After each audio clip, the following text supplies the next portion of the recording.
Entonces estamos grabando. Y lo que estábamos viendo era el esquema de las operaciones de enlatado y habíamos quedado en el punto 3, que es el escaldado. Decíamos, el escaldado, lo habíamos visto en clases anteriores, tiene como objetivo principal la termodestrucción de las enzimas que pueden provocar algún tipo de alteración.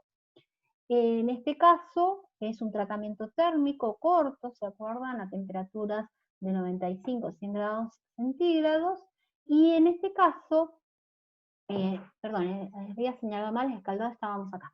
En este caso, el escaldado además va a tener algunos objetivos particulares para el proceso de enlatado, que son la eliminación de los gases, ¿sí?, que se encuentran en la materia prima. Esto es importante porque si no se eliminan esos gases, luego cuando se caliente el producto que ya está envasado y con el envase cerrado, esos gases van a aumentar mucho la presión y pueden producir, como vamos a ver más adelante, algún tipo de daño al proceso. Entonces, uno era la eliminación de los gases, que no solamente importaba desde el punto de vista del proceso de enlatado, sino también tener gases ocluidos, implicaba tener oxígeno, y tener oxígeno dentro de la lata trae problemas de deterioro por oxidación. Entonces, eliminar los gases, y entre ellos el oxígeno, es de una importancia muy grande para evitar oxidaciones tanto del alimento como de la lata. Entonces, el siguiente objetivo particular era el ablandamiento que se produce en los productos para su mejor llenado, y además el aumento al eliminarse los gases, aumenta la densidad del producto, y eso hace que durante el proceso el producto no flote en el líquido de cobertura. Bien, entonces luego del escaldado se produce el llenado de los envases o enlatados, y acá vamos a ver que ese enlatado va a tener un peso del producto de acuerdo a lo necesario para la lata que estemos tratando, para que tenga un peso neto y un peso escurrido adecuado. Y, a ver, espérenme que tengo que admitir a Valeria y Ariel, ahí estamos. Entonces decíamos que este llenado, ¿sí?, va a tener que ser muy bien controlado, porque tiene que tener un peso escurrido adecuado y tiene que dejar un espacio de cabeza adecuado luego del agregado del líquido de cobertura. Bien, entonces, déjame que pasemos a la siguiente diapo, a ver si podemos. No, no podemos. ¿Cuál? ¿No podemos? No, no podemos. Denme un segundito. Más adelante vamos a ver unas diapos donde explicamos específicamente esto de qué es el espacio de cabeza, el líquido de cobertura, pero ahora lo que vamos a seguir haciendo, si esto me permite, es bueno, pasar a la siguiente diapo. No me estaría permitiendo.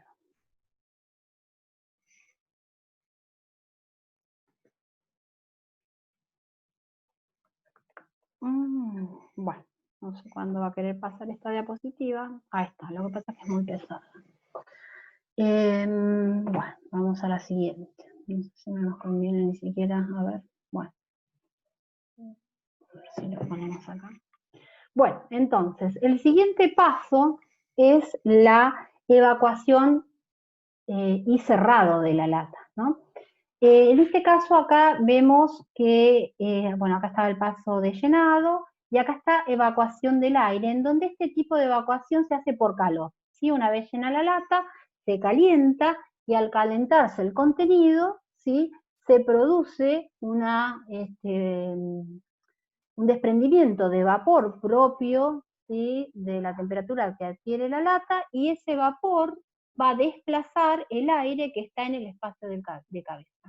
De esta manera que lo que va a quedar luego de que ese vapor se condense es un espacio vacío, es decir, va a haber habido una evacuación adecuada del aire del espacio de cabeza. Posteriormente, entonces, se realiza el cierre. La evacuación no solamente se puede realizar, como se ve acá, por calor, por calentamiento, sino también se puede hacer una evacuación mecánica, ¿sí? Realizando vacío en el momento del cierre, o también se puede realizar realizando una inyección de vapor, ¿sí? Para barrer el aire que se encuentra en el espacio de cabeza. Dependiendo del equipo que nosotros con el que contemos para el cerrado, será el tipo de evacuación que se va a realizar. Posteriormente vamos a realizar el tratamiento térmico, que como vimos, en este caso acá estamos viendo un autoclave discontinuo, obviamente, porque vemos que está realizándose el proceso de llenado manual acá con esta cesta, y luego de entonces del llenado del autoclave se realiza el proceso. Se recuerdan ustedes que primero tenemos que evacuar el aire dentro del equipo, ¿sí? Abriendo la válvula de purga, y posteriormente se realiza el perfil de tiempo y temperatura adecuado del proceso. Posteriormente tenemos un enfriamiento, ¿sí? Y la manipulación después del tratamiento, que implica el secado. Este enfriamiento siempre lo vamos a realizar hasta 35 o 40 grados centígrados. Luego tenemos un secado. Bueno, después tiene toda la manipulación después del tratamiento, que es la cuarentena, el análisis microbiológico, el etiquetado, el empaquetado y el almacenamiento en planta. Bien, entonces sería, estas el esquema de las operaciones, que las pusimos, las vemos porque es muy importante conocer las operaciones para después ver si hay alguna falla en el proceso, poder volver a la operación del proceso en donde hubo falla para poder remediar. Bien. Entonces, vamos a ver que hay una diferencia, ¿sí? Dependiendo, por ejemplo, si nosotros hablamos de frutas y hortalizas, vamos a ver que en general el flujo es similar a lo que vimos recién, con recepción, lavado, selección, pelado, enlatado, adición de líquido cobertura, evacuación cerrado, proceso térmico y enfriamiento. Vemos que algunas de las diferencias es, por ejemplo, en el caso de las frutas se agrega un almíbar, en el caso de la hortaliza se agrega generalmente una salmuera, y vemos que acá la diferencia fundamental va a estar en el procesamiento térmico. Recuerden que nosotros habíamos visto que la fruta tiene un pH mucho más bajo que la hortaliza, por eso, debido al pH que tiene y a los microorganismos que pueden contaminar debido a ese pH, vemos que son microorganismos poco termorresistentes, así que habíamos dicho que en un proceso de pasteurización o un tratamiento a máximo 100 grados centígrados, es decir, agua en ebullición, se puede procesar, hacer el proceso térmico adecuadamente. Mientras que para hortalizas, debido a su pH, que son generalmente alimentos poco ácidos, vemos que la hortaliza requiere, debido a que por sus características puede tener contaminación y puede permitir el crecimiento de microorganismos esporulados muy termorresistentes, para poder realizar la esterilización, o sea, la estabilización de la conserva, vamos a tener que hacer una esterilización con vapor a 121 grados centígrados, y ahí vemos una gran diferencia entonces entre un proceso y el otro. Bien. Vamos entonces a ver bien cuál es la finalidad del espacio libre o espacio de cabeza. Entonces habíamos dicho que este espacio es un espacio que se encuentra encima de la superficie del alimento que se ha enlatado, y que tiene aproximadamente 0,65 a 1,5 centímetros, dependerá del tipo de lata, del tamaño, etcétera, etcétera, que ustedes lo comprueban cuando abren una lata esterilizada. Lo primero que sienten es como un tss, que implica que se ha roto el vacío. Si no se observa un rompimiento del vacío cuando la abrimos, hay que tener algún tipo de cuidado. Y siempre, como les dije, si ustedes la abren y hay una obvia alteración, obviamente no se consumen.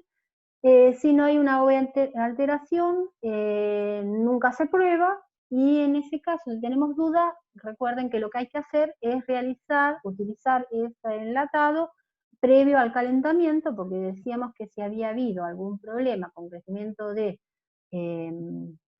lo más peligroso, que es el crecimiento de Clostridium botulinum, como sus toxinas son termolábiles, cuando yo hago un calentamiento, las elimino. ¿Sí? Así que cualquier duda que uno tenga, o se descarta o nunca lo pruebo y lo caliento, es decir, lo utilizo previo al calentamiento, es decir, a una cocción, y en esa manera voy a estar seguro de que no hubo ningún inconveniente. No voy a tener ningún inconveniente en relación a poder contaminarme con la toxina botulínica. Bueno, entonces decíamos que el hecho de que se haya perdido el vacío del espacio de cabeza no siempre indica que haya habido un problema de crecimiento de microorganismos, como vamos a ver más adelante. Bueno, el segundo punto del espacio de cabeza es que tanto los sólidos como los líquidos que contiene esta lata se expanden o dilatan cuando se calientan, y por consiguiente aumentan su volumen. Mientras que cuando se enfrían vuelven a su volumen original. Es decir, que se necesita ese espacio para que se contenga la dilatación de sólidos y líquidos durante el calentamiento y no se dañen los sellos de la lata. Por otra parte, decíamos que cuando se esteriliza aumenta la temperatura y aumenta la presión de vapor de agua, que decíamos que se produce por el calentamiento del alimento, y es importante entonces que en ese espacio se contenga esta presión. Bien, entonces eso sería la finalidad del espacio de cabeza, y vamos a ver ahora cuál sería la finalidad de la adición del líquido de cobertura. La adición de líquido de cobertura, que podríamos ser una salmuera, un almíbar o una salsa, una de sus finalidades es mejorar el sabor o resaltar el sabor de los productos enlatados. Por otra parte, el agregado del líquido de cobertura facilita y homogeneiza la transmisión de calor en el interior del envase. Una tercera finalidad es bajar o elevar el pH de los alimentos según las circunstancias o necesidades. En este caso es que, obviamente, en general, lo que se busca es bajar el pH en general para alimentos poco ácidos, porque, como decíamos, siempre que nosotros bajamos el pH, la termoresistencia del mecanismo disminuye. Puede pasar también que yo necesite elevar el pH porque la fruta que yo estoy procesando esté demasiado ácida, y entonces se regula esa acidez, y por eso habla de elevar el pH. Pero bueno, dependerá de las necesidades de lo que estoy procesando.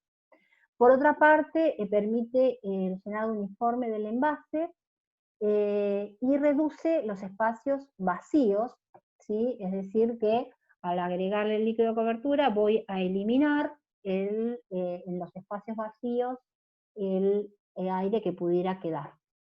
Y esto reduce, como dijimos anteriormente, los riesgos de oxidación y reduce el problema de una evacuación incorrecta. Y eso, obviamente, al evacuar incorrectamente, después vamos a ver todos los problemas que me traen. Bien. A ver qué pasó. No sé qué pasó acá. Esto está cambiado. Bien. Entonces, cuando nosotros realizamos un enlatado y una esterilización, un proceso de esterilización o estabilización de conserva, en el caso de alimentos ácidos por pasteurización, nosotros requerimos entonces que se asegure la calidad tanto microbiológica, ¿sí?, como la calidad en general de la conserva. Nosotros tenemos un proceso, ¿sí?, que me asegura, ¿sí?, la termodescripción del microorganismo, siempre y cuando, ¿sí?, el tiempo y la temperatura dentro del envase en el punto frío de todas y cada una de las latas se conserve. Obviamente no es posible tener un sensor dentro de cada lata, pero sí es posible realizar, verificar que las condiciones del proceso permitan conseguir esta y asegurar esta calidad. Obviamente, para realizar esto, para realizar un aseguramiento de calidad, como ustedes saben, se consideran los puntos críticos del proceso, es decir, aquellos puntos en donde hay que controlar, ¿sí?, que se cumplimente con lo requerido. Uno de los puntos críticos más importantes, como dijimos recién, es la temperatura en el punto frío y el tiempo de exposición a esa temperatura. Es decir, que esto es una de las condiciones críticas para que el procesamiento sea adecuado. Otro punto crítico es la calidad de la materia prima, especialmente en cuanto a la contaminación, y especialmente dentro de la contaminación, específicamente dentro de los microorganismos termorresistentes que decíamos son las esporas, microorganismos esporulados. Luego, ¿sí?, tenemos que tener en cuenta todos los factores que afecten a la penetración del calor, tales como la temperatura de llenado, el tamaño del espacio de cabeza, la proporción de sólido a líquido, la viscosidad del líquido, los procedimientos de purga y reducción de la recontaminación postproceso mediante la integridad del sellado, la cloración del agua de enfriado, ¿sí?, porque habíamos visto que en algunos casos, como el que veíamos recién en el esquema, el enfriamiento se realiza posterior, ¿sí?, al tratamiento fuera del equipo. En ese caso, obviamente, el agua tiene que ser microbiológicamente adecuada, por eso se realiza una cloración, para que si hay alguna microfuga durante el enfriado en donde la presión interna va disminuyendo y chupa, ¿sí?, no chupe agua que no esté en condiciones. Por otra parte, se debe evitar la manipulación de las latas húmedas porque ahí aumenta el riesgo de fugas y también es importante que se sequen adecuadamente. Por otra parte, otra de las cosas que hay que evitar, las grandes diferencias de presión entre el interior y el exterior del envase, como vimos anteriormente, que se pueden producir durante el proceso de esterilización. Y obviamente también tenemos que minimizar las recontaminaciones postprocesadas, ¿sí? De esta manera lo realizamos, obviamente, cuando uno trata adecuadamente en el proceso de enfriamiento, cuando se secan las latas rápidamente y después del enfriado se reduce la manipulación manual, ¿sí?, porque cualquier mala manipulación puede, ¿sí?, producir una falla en los sellos y eso hace que se produzcan fugas y recontaminación. Bien. No sé qué hora es. A ver. Bien, seguimos un ratito más. Entonces, la contaminación de las conservas enlatadas en general se produce por los microorganismos propios de la materia prima, es decir, microorganismos que se asocian al grupo particular de alimentos que estamos tratando, y estos microorganismos sí pueden ser, o sea, los que produzcan la contaminación. Aquellos que sobreviven al tratamiento térmico requerido para el enlatado, o microorganismos que contaminan el alimento después de dicho tratamiento debido a fallas en las suturas o fugas del envase. Bien, entonces, cuando la contaminación es anterior al tratamiento, ¿sí?, uno puede predecir el el microorganismo responsable, porque sabemos los microorganismos que generalmente contaminan esa materia prima y de acuerdo a las condiciones que se ha sometido dicho alimento, podemos predecir cuáles son los microorganismos que pueden encontrarse. Ahora, acá hay que tener en cuenta, ¿sí?, que además de la contaminación propia de la materia prima que estamos tratando, puede producirse una contaminación en la planta, y en este caso decíamos que los microorganismos en general que se producen, digamos que se encuentran en las plantas de procesado, generalmente son microorganismos que han sido sometidos, ¿sí?, a condiciones de alta temperatura, y si estamos hablando de alta temperatura, entonces son microorganismos termodúricos o termoresistentes, por lo cual la contaminación, ¿sí?, dentro de la planta, con equipos que no han sido bien sanitizados, ¿sí?, o malas maniobras, malos procesos dentro del flujo que estamos realizando, pueden agregar microorganismos, y esos microorganismos en general van a ser termoresistentes y van a traer bastantes problemas. Con lo cual, todas las operaciones que tengamos que realicemos dentro de la planta tienen que ser realizadas con buenas prácticas para no aumentar la contaminación inicial que tenemos.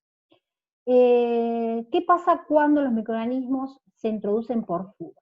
En este caso puede introducirse cualquier tipo de microorganismos, pueden ser incorporados a partir del agua, ¿sí?, mal clorada, pueden ser incorporados a partir de aire, y en definitiva vamos a tener microorganismos muy variados que no van a responder a lo que hablamos en el ítem anterior en términos generales. Bueno, a ver.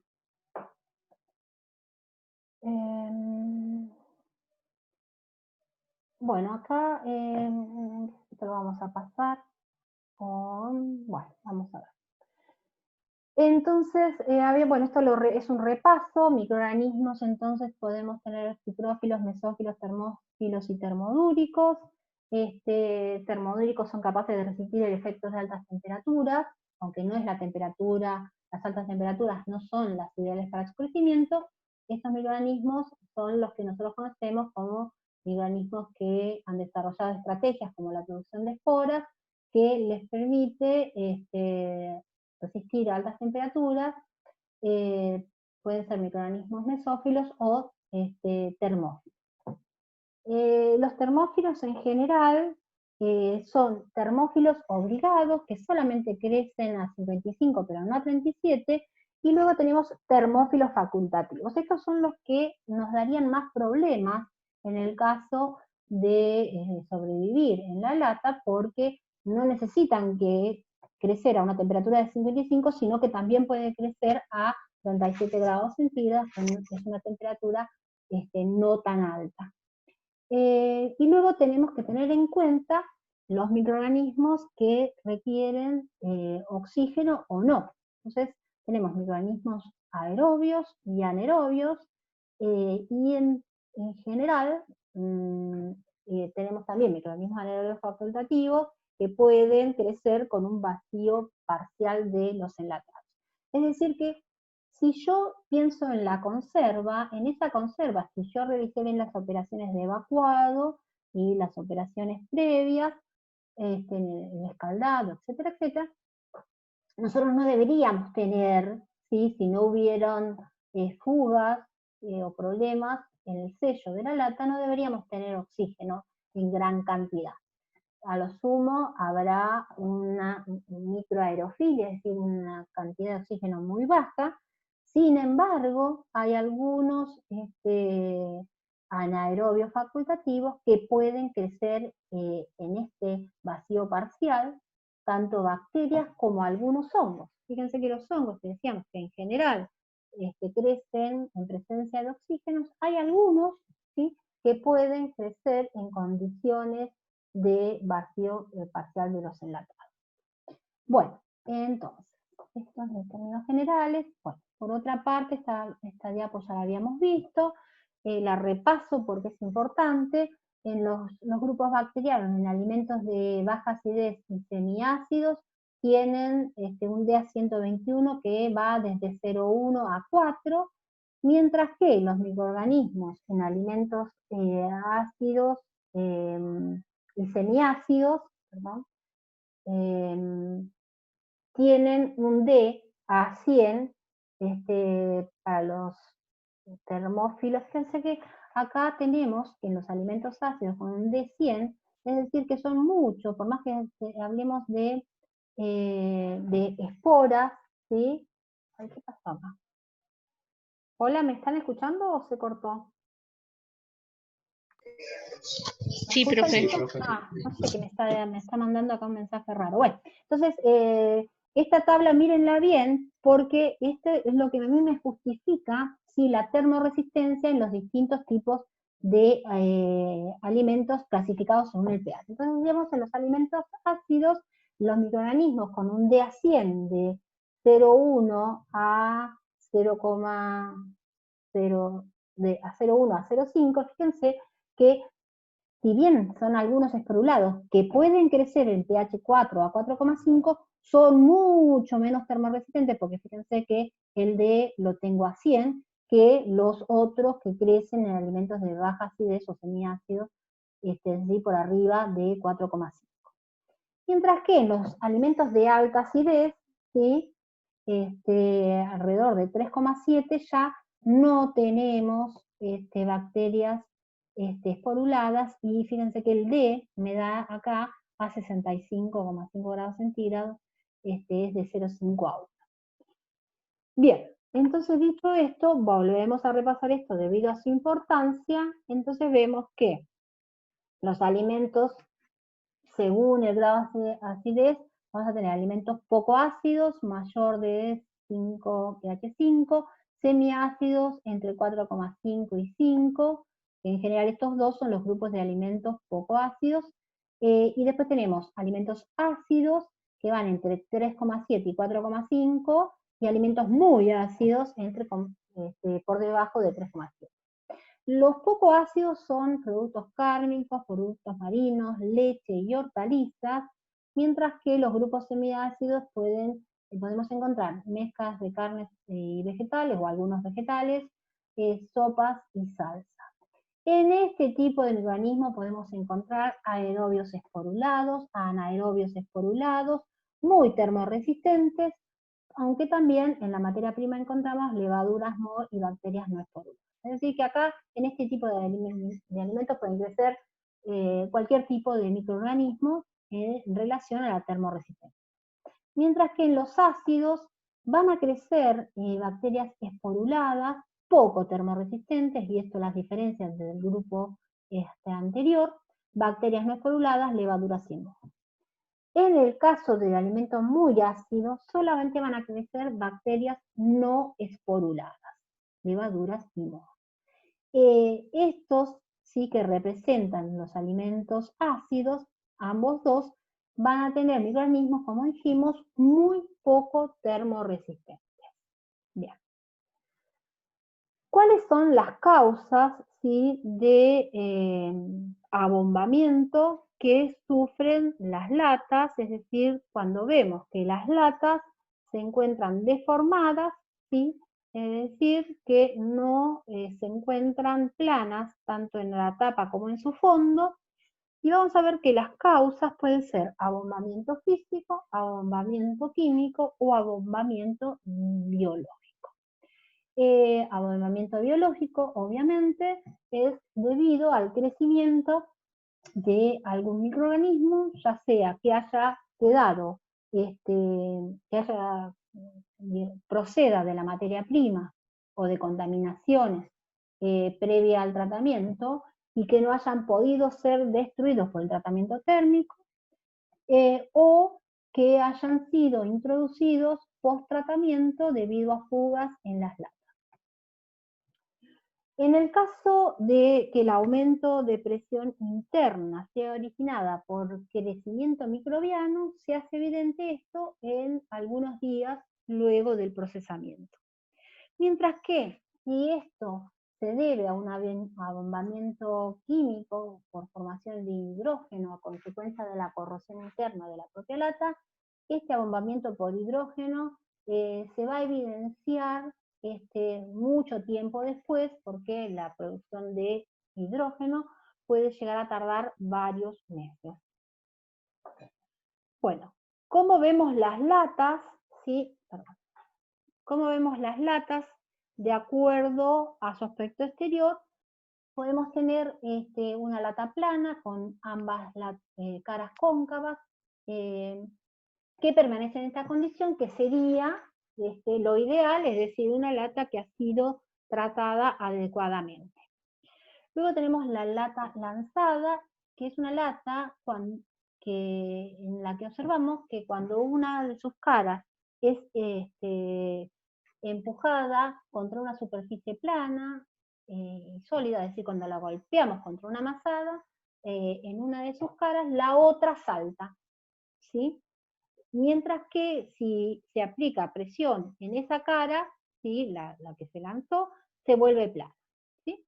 Es decir, es una lata que normalmente podría verse plana, pero que si nosotros la golpeamos sobre una mesada, una superficie sólida y plana, vemos que una de sus caras salta hacia afuera.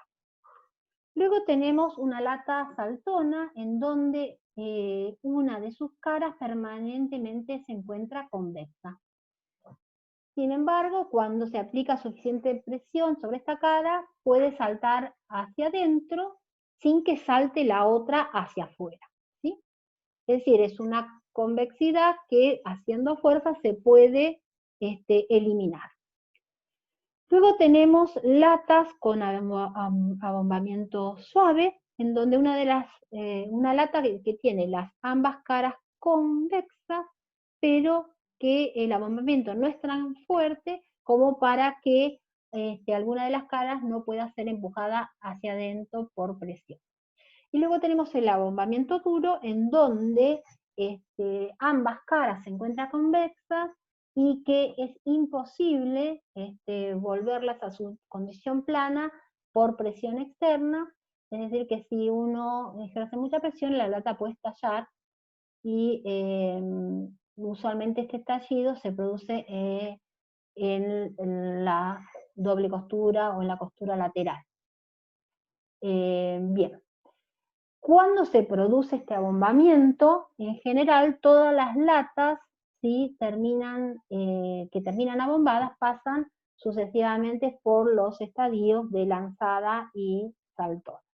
Es decir, que van, a medida que aumenta la presión interna, van pasando por los sucesivos estadios que mencionamos recién. Bien. Bueno, ¿por qué se puede producir, ¿sí? esta alteración de la conserva enlatada, ¿no? La alteración puede verse a causas microbianas, o químicas o físicas. Microbiana, obviamente, debido a la actividad de microorganismos, químicas debido a reacciones químicas dentro del envase, físicas debido a deficiencias técnicas en el procesado, también puede ser por manejo descuidado del producto o por almacenamiento inapropiado. Bien, vamos a analizar cada una de estas.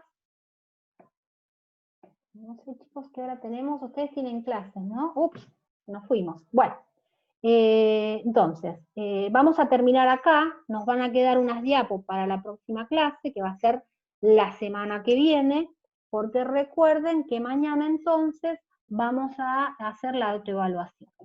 Vuelvo a reiterar, para el que no le haya quedado claro, yo voy a mandar más temprano la autoevaluación, ustedes la comienzan a realizar, y tendrán la opción durante el periodo de clase que yo voy a estar en una sesión de consultarme alguna duda que tengan sobre esa autoevaluación, que la están realizando los que puedan durante este periodo de clases que tengamos.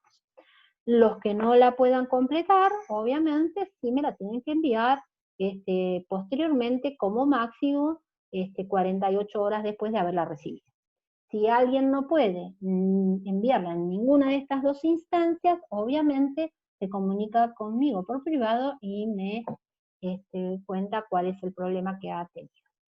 Bueno, entonces vamos a terminar la clase por hoy. Cualquier cosa, dejo unos minutitos para que me digan cualquier duda que tengan. ¿Hay alguna duda? Profe, entonces mañana, ¿como a qué hora va a estar A las enviando el 3. examen? Yo los voy a A estar las 3. enviando por correo electrónico a las 3, ¿sí? Y después ustedes, Buenísimo. en el momento que puedan, se ponen a hacerlo. Sería muy ideal que lo realicen en 2 horas o 3, y ese tiempo va a incluir el periodo en el que